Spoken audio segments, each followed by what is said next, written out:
నువ్వేం చంపేది చంపినా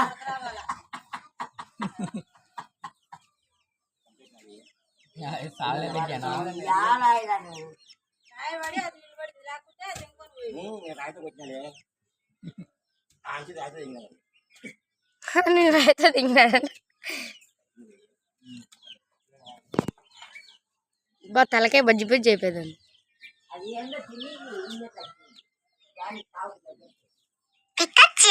ఇంకో బిడ్డ రెండేట్లు బాగా గిట్టింగా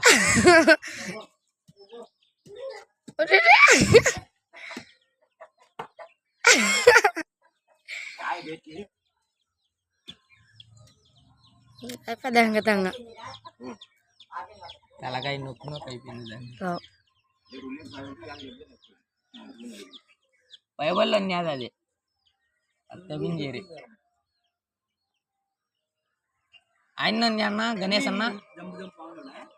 గణేష్ అన్న ఉంది గేట్ కాడికి పరిగెత్తున్నాడు అది బయటకు వచ్చా ఏళ్ళు పెడతాడు వాడు దాంట్లో వాడు ముక్కోడైతే పగలదెంగుతాడు ఆడ గోడ